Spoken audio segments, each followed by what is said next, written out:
Alléluia, que le Seigneur vous bénisse. Et bien-aimés, nous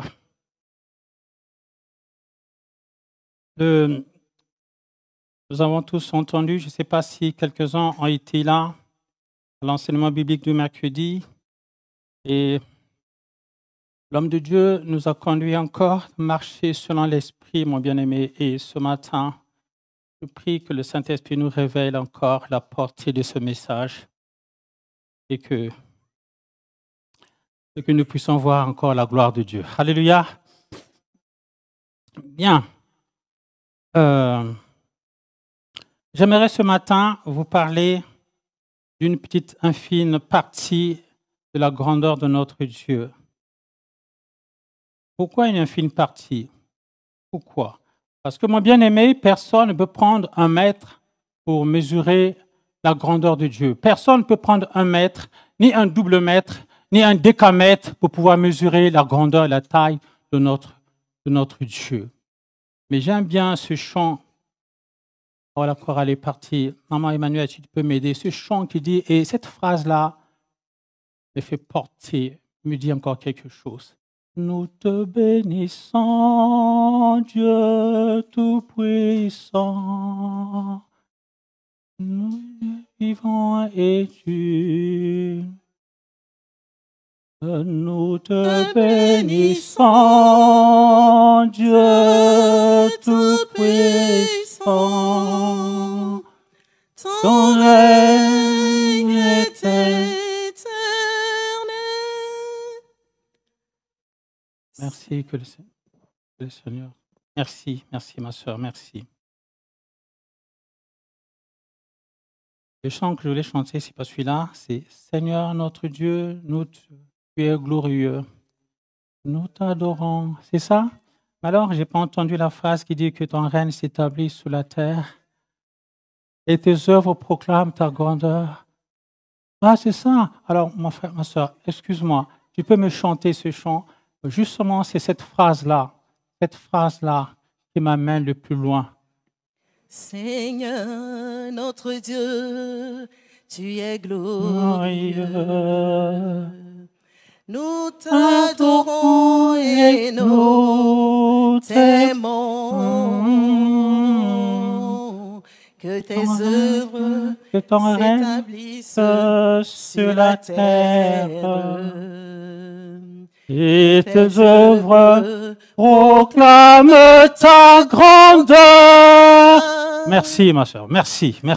C'est tout ce que je voulais entendre. Alléluia. Oh, béni soit le nom de notre Seigneur. Il est écrit, nous t'adorons et nous t'aimons. Mais que ton règne s'établisse sous la terre. Et tes œuvres proclament ta grandeur. Tes œuvres proclament ta grandeur. Oui, sa grandeur est révélée par ses œuvres, mes bien-aimés. Et je dirais même que les ouvrages ne révèlent qu'une infime partie de sa grandeur, mon bien-aimé. Pourquoi je veux dire ça? Je ne voulais pas, ce matin, franchement, j'aimerais bien parler de cœur à cœur. Ce matin, j'aimerais être bref, parce que j'aimerais bien que nous donnons gloire à Dieu. Et Jacques Fifi a dit, que la parole nous dit, nous devons nous réjouir. Alors nous sommes réjouis dans la louange. Mais il a dit la deuxième partie que nous devons lui rendre gloire. Alors, bien aimé, je voulais être bref ce matin. Nous voulons qu'on ait un petit moment où nous devons l'adorer pour lui rendre gloire. Alléluia. Mais bien aimé, tu vas me poursuivre et tu vas comprendre le pourquoi. Alors, je veux vraiment aller direct. Le temps presse, je ne sais pas si je vais réussir. Et franchement, j'aimerais bien être très très bref et que vous captez l'essentiel de ce message. Mais n'empêche que je voulais lire avec vous dans le psaume 139, du verset 1 au verset 4, il est écrit « Éternel, tu me sondes et tu me connais. Tu sais quand je m'assieds et quand je me lève. Tu pénètres de loin mes pensées. Tu sais quand je marche et quand je me couche. Et tu pénètres toutes mes voies. » Le psaume, après, en fait, je veux dire, c'est que le psaume 139, mes bien-aimés, mentionne que Dieu est puissant en tout lieu, puisqu'il est le créateur des cieux et de la terre. Il est aussi le créateur du temps, celui qui n'a ni commencement ni fin. Il est donc présent dans le monde depuis la création et il n'en sera jamais autrement. Et dans le psaume 145, du verset 3 au verset 5, il est écrit « L'Éternel est grand et digne de louange et sa grandeur est insondable. » Oui, notre Seigneur est grand, il sait tout. La Bible déclare qu'il perçoit toutes choses, c'est-à-dire que rien ne peut lui être caché. Il sait toutes choses, le passé, le présent, le futur, le réel et le potentiel. Bien-aimés, je voulais lire avec vous, quand Dieu va se révéler, l'Éternel va se révéler et l'Éternel va confier la mission à Moïse. Je lis l'Exode Exode 3, verset 13. Moïse dit à Dieu, « J'irai donc vers les enfants d'Israël et je leur dirai, le Dieu de vos pères m'envoie vers vous. Mais s'ils me demandent quel est son nom, que leur répondrai-je? » Dieu dit à Moïse, « Je suis celui qui suis. » Et il ajouta, « C'est ainsi que tu répondras aux enfants d'Israël. Celui qui s'appelle « Je suis » m'a envoyé vers vous. » Bien-aimés, ce que je veux dire, c'est que Dieu, nous avons tous chanté ce chant. Dieu est omnipotent, omniprésent et omniscient. Et il est même écrit dans l'évangile de Matthieu, chapitre 10, verset 30, il connaît même le nombre de nos cheveux sur nos têtes. Et même vos cheveux de votre tête sont tous comptés. Et dans le livre d'Hébreux, au chapitre 4, verset 13, il est écrit « Nulle créature n'est cachée devant lui, mais tout est à nu et à découvert aux yeux de celui à qui nous devons rendre compte. » Et j'en viens au titre d'un message, dans 1 Chronique, au chapitre 28, verset 9, où David va transmettre publiquement ses charges à Salomon, son fils. Il va dire « Et toi, Salomon, mon fils, connais le Dieu de ton père et sers-le d'un cœur dévoué, d'une âme bien disposée, car l'Éternel sonde tous les cœurs et pénètre tous les desseins et toutes les pensées. Si tu le cherches, il se laissera trouver par toi, mais si tu l'abandonnes, il te rejettera pour toujours. » J'aime bien la version Sommer qui dit ceci. « Quant à toi, Salomon, mon fils, apprends à bien connaître le Dieu de ton père. » J'insiste, il dit, « Quant à toi, Salomon, mon fils, apprends à bien connaître le Dieu de ton père et adore-le d'un cœur sans partage, d'un cœur sans réserve et d'un esprit bien disposé, car l'Éternel regarde jusqu'au fond des cœurs et il discerne toutes les intentions. » D'où le titre de mon message, mon bien-aimé, « Apprends à bien connaître le Dieu et apprends à le servir du mieux que possible. » Alléluia. Apprends à bien le connaître. Parce que mon bien-aimé, quand on essaie d'apprendre sur le Dieu que tu sers, le Dieu qui a envoyé son Fils unique à la croix pour te racheter d'un grand prix, et quand tu reconnais cet immense amour, cet amour qu'on ne peut contenir, cet amour qu'on ne peut mesurer, alors tu comprendras qu'il est nécessaire et servir d'avoir un esprit bien disposé et une âme bien disposée pour mieux le servir. Parce que tu sais qu'à tout moment, tu peux compter sur lui. Il dit, attends, mais Moïse va dire, mais attends, je m'en vais vers le peuple. Le peuple va me demander, mais quel est ton nom? Et je vais leur dire. Je vais leur répondre quoi? Oui, le Dieu de votre père. Non, il va dire, non, tu vas leur dire que je suis.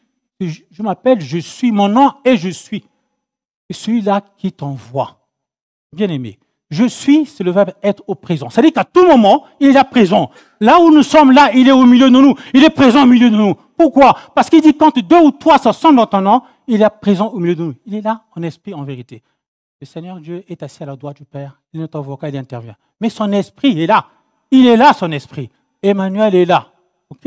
Il est là, mon bien-aimé. Il s'appelle Je suis. Donc, à tout moment, tu peux crier au secours. Tu peux dire, Seigneur, j'ai besoin de toi. Seigneur, viens m'aider.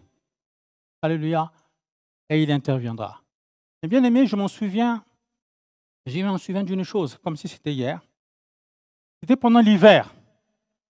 Et je ne sais pas si beaucoup de gens sont de Cergy. Vous savez, quand vous prenez la 15, il y a une bretelle pour sortir, pour aller justement vers Versailles, Conflans et tout ça. Et à cette bretelle, il neigeait tellement. Et j'avais une voiture, pas très neuve. Et pensez-vous, quand j'ai pris la bretelle, je me voyais partir dans le rue. J'ai fait un aquaplaning, voyez-vous.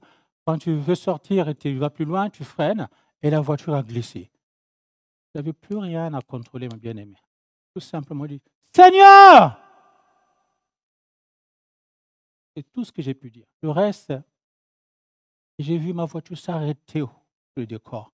J'ai dit, Seigneur, comment ne pas t'adorer?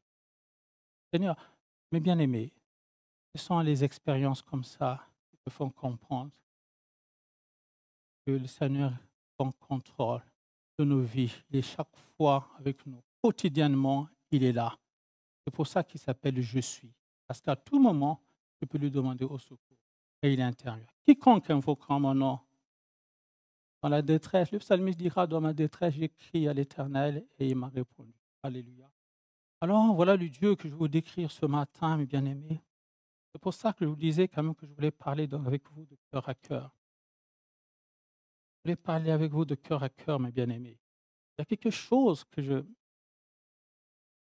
je médite encore. Je suis en train de regarder hier. En 2024, ils ont dit qu'on était 8,2 milliards d'habitants sur cette planète Terre. 8,2 milliards. C'est bien aimé. Si vous pouvez en douter, regardez. Nous sommes 8,2 milliards d'habitants sur Terre et nous avons tous besoin d'oxygène pour respirer, n'est-ce pas?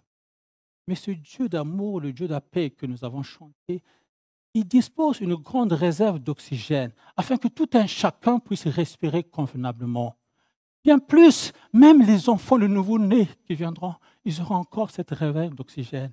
Il ne te demande pas de payer la facture, mais il te donne gratuitement, mon frère. Gratuitement, il te donne. Mais comment ne pas glorifier ce Dieu? Comment ne pas dire merci à ce Dieu merveilleux, Dieu de paix, Dieu d'amour? Son amour est insondable, mon bien-aimé. C'est un grand Dieu. Non, ce matin, je voulais vous parler de cœur à cœur. Bien-aimé, dans mon adolescence, j'ai fait des choses. Alors que j'avais 14 ans, 15 ans, et je jouais au football. Et vous savez, dans ces moments-là, on avait des dirigeants qui payaient, on avait un président de l'équipe, et ce sont eux, justement, qui avaient de l'argent qui finançaient. Nous, à 14 ans, 15 ans, tu ne travailles pas, et tu n'as pas assez de moyens. Et donc, je faisais partie d'une équipe où j'étais responsable, j'étais capitaine de l'équipe, mes bien-aimés. Et vous savez, quand on veut gagner dans ces âges-là, et on voulait absolument gagner nos matchs, et les dirigeants nous avaient amenés chez un marabout, un grand marabout. Et donc, finalement, dans les contrées de Brazzaville, nous nous sommes rendus avec tous nos dirigeants et nous sommes allés voir un grand marabout. Et ce grand marabout, curieusement, mes bien-aimés, curieusement, après nous avoir demandé la cola, après nous avoir fait toutes ces manifestations, à la fin, avant de sortir, il va dire « Dieu est grand. Si Dieu veut, vous allez gagner. » Je dis « Quoi? Mais comment? Comment? Seigneur, je me suis trompé de route. » Alors que j'étais servant, j'étais à l'église catholique, j'étais servant. Si c'était de nos jours, peut-être ça serait autrement, mes bien-aimés. Mais je n'avais que 14 ans. Mais ma curiosité était grande. Je me dis, attends, ce grand marabout, celui qu'on est confié notre match pour que nous puissions gagner, il va dire encore que Dieu est grand. Allah, il dit Dieu est grand. Si Dieu veut, vous allez gagner. Mais il dit, non, si j'étais le dirigeant, si c'était moi qui avais payé, là, j'allais dire, donne-moi mon argent, je sors d'ici, je suis venu perdre mon temps, remets-moi mon argent. Mais comme c'était les dirigeants, et étant jeune, je n'ai pas pu rien dire, mais j'étais désespéré. Je me suis dit, mon Dieu, celui-là, ce n'est pas celui-là qui va nous faire gagner. Donc, on s'est perdu de route. Celui qui vient nous faire gagner, on l'a laissé à la maison. On aurait dû rester dormir à la maison, crier à Dieu, Seigneur, Dieu le Dieu Tout-Puissant, accompagne-nous encore pour que nous gagnions des matchs. Bien aimé, effectivement, Et quand nous sommes allés jouer, on nous a battu 4-0. Mais... Non, ce n'était pas le lieu qu'il fallait y aller. Ce n'était pas le lieu qu'il fallait y aller. Dieu est grand, mon bien. Son grandeur est insondable. Je ferme la parenthèse.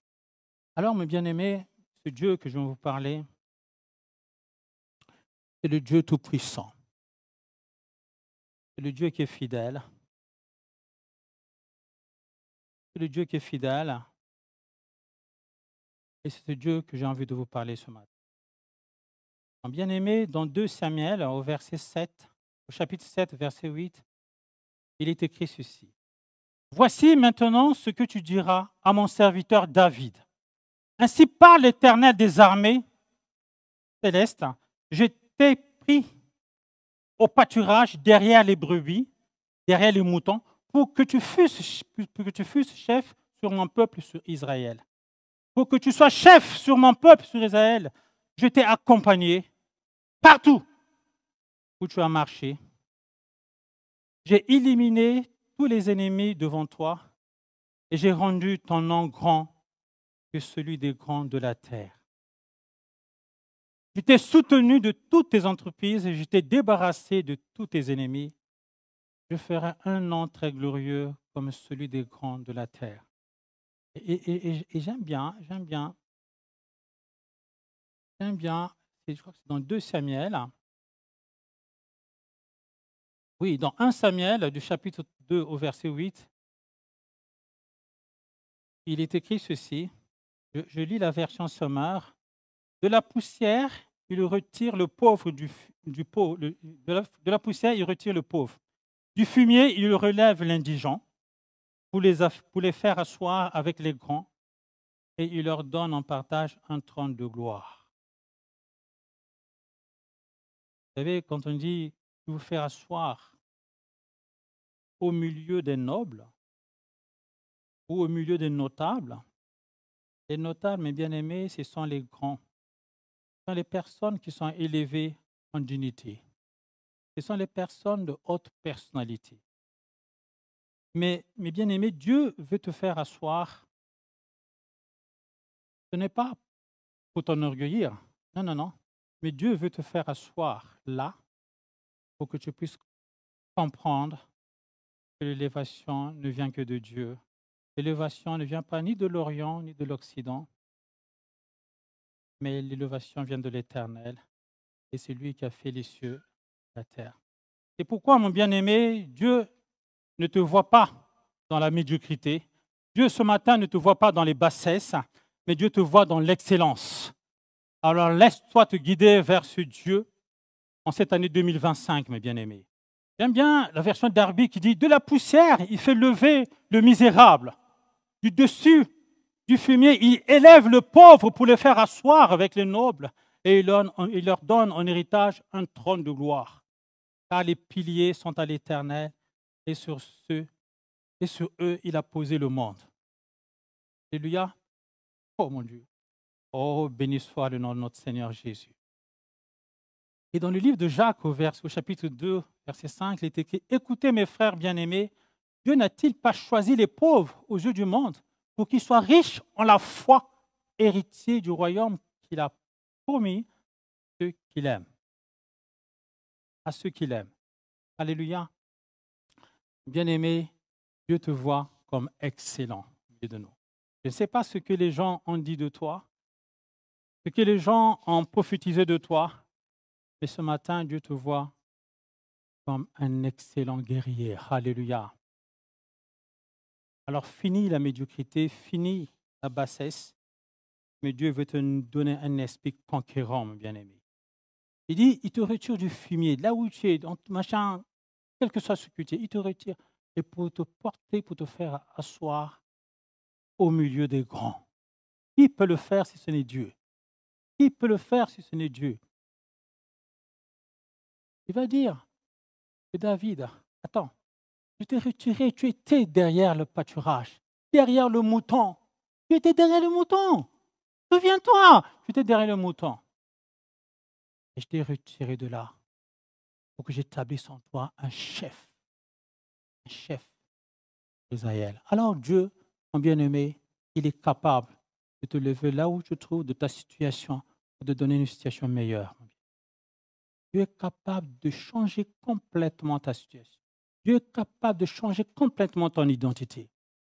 Oh, c'est mon partage, c'est mon vœu en cette année 2025. Que le Seigneur se révèle et que tu puisses marcher selon son esprit afin que tu puisses être concurrent dans toute situation. Oh, le thème de message, c'est apprends à connaître le Dieu Tout-Puissant, le Créateur du ciel et de la terre. Apprends à le connaître, bien-aimé. Dans Josué 1, 8, il est écrit que nous devons de méditer la parole de Dieu jour et nuit. Il dit que cette parole de la loi ne s'éloigne point de toi. Que tu puisses agir fidèlement de tout ce qui est écrit. Et surtout, pourquoi? Mais comme ça, tu grandiras dans le Seigneur. Tu ne resteras pas un bébé spirituel. Du bébé, tu vas être adulte, adulte, tu vas être personne responsable. Alléluia. Tu grandiras. Alors, médite cette parole jour et nuit afin que tu grandisses. Et c'est en ce moment-là que tu auras du succès. Et c'est en ce moment-là que tu réussiras dans ta vie. Et en ce moment-là que tu vas grandir avec succès. Alléluia. Et que tu vas dire, je sers un grand Dieu. Le Dieu que je sers, le Dieu que je sais, que je prétends connaître, c'est celui-là. Tellement qu'il est grand, tellement qu'il est miséricordieux, compatissant, il est en la colère, riche en bonté. Il est tellement bon, il est merveilleusement bon, il va faire de moi, maigrichon que je suis, il va faire de moi un grand personnage. Alléluia. De ton humilité, mon bien-aimé, il va te lever. Il ne t'abandonnera jamais. Tu seras dans le creux de sa main et quoi qu'il arrive, il combattra pour toi. Il a dit, je t'ai accompagné partout, David. Je t'ai accompagné partout. Et devant tes ennemis, je me suis placé devant toi, j'ai combattu pour toi. Bien-aimé, peut-être que tu ne te rends pas compte. Tu sais, la nuit, tu dors bien, tu ronfles. Tu as bien mangé la semoule et tu te laisses, tu plonges dans ton lit et tu ronfles. Mais tu ne sais pas ce que Dieu fait pour toi. Il fait camper tes anges pour que tu puisses avoir un sommeil merveilleux, un sommeil paisible. Et quand tu te réveilles, tu foules aux pieds sa parole et dis, quand tu lèves, rends-lui grâce. Tu dis, oh, demain je verrai bien. Je lui rendrai grâce le lendemain et après-demain. Non, non, non, mon bien-aimé. C'est pour ça que ce matin, je voulais vraiment que nous disposons nos cœurs. Je voulais être bref. Il y a 2 ou 3 choses que je vais encore ajouter à ce message. Et j'aimerais bien que nous glorifions le Seigneur. J'aimerais bien que nous l'adorons. J'aimerais bien agir à cœur, vraiment. Mon esprit me dit, nous devons l'adorer, nous devons vraiment glorifier son nom. Alors, j'ai 2 ou 3 choses à ajouter, mon bien-aimé. Je vais être très, très bref. Alors,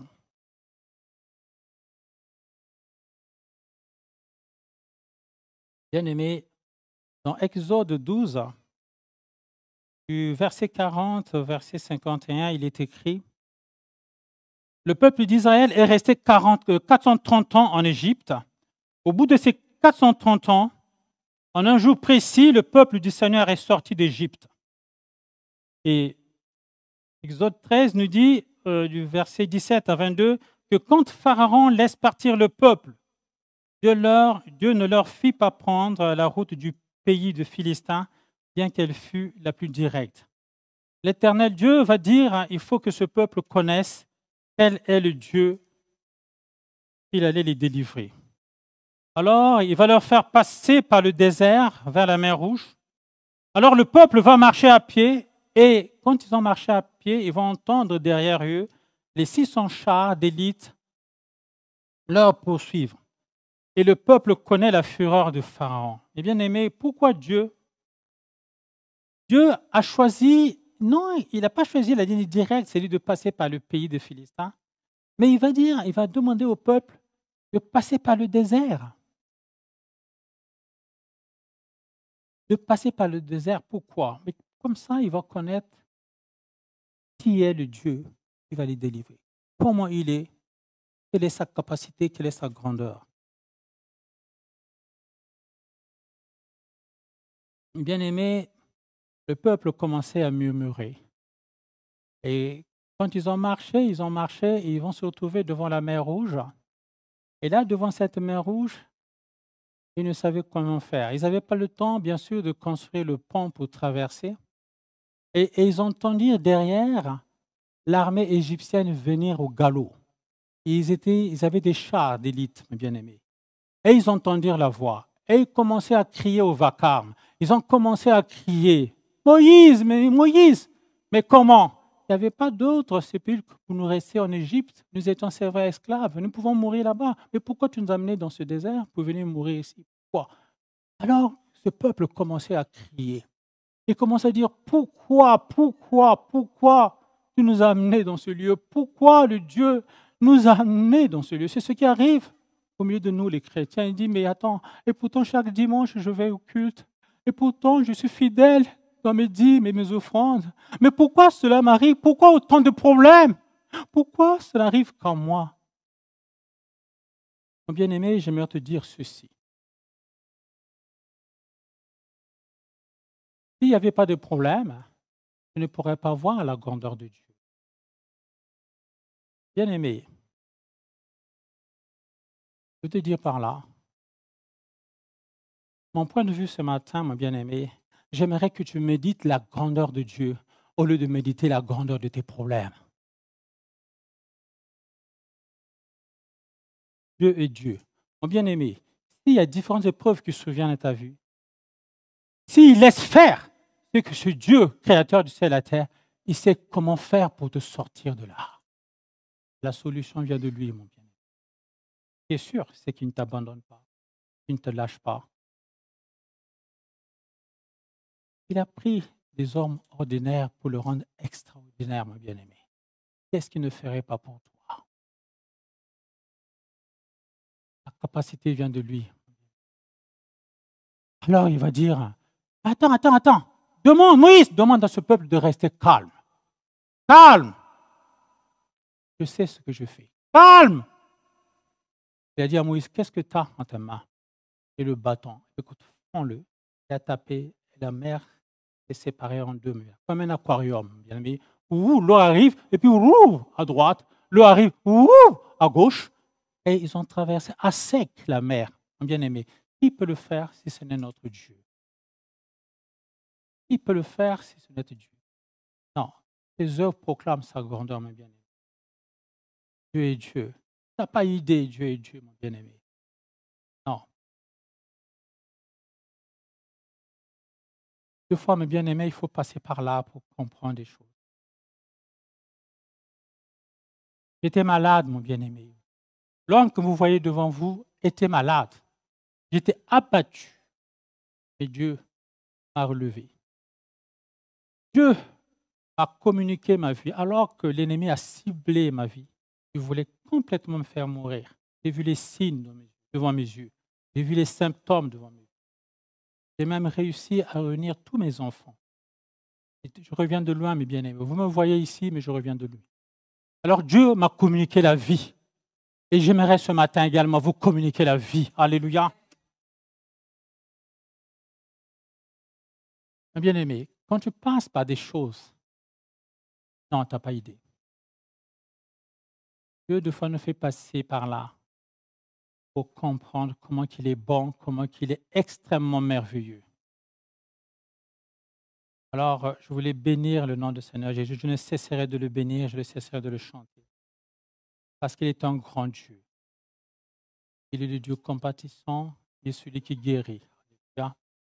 Alors, mon bien-aimé, je me suis dit, quelle que soit ta maladie, et si cette maladie porte un nom, à moins que cette maladie ne porte pas un nom, mais si cette maladie porte un nom, le nom de Jésus est au-dessus de tout nom, de toute maladie. Alors, si moi, il m'a guéri, il peut également te guérir, mon bien-aimé. Il est capable de te guérir. Le tout, c'est d'avoir la foi. Jésus. Je vais être bref, parce que j'aimerais bien avoir le temps. Le temps. Le temps.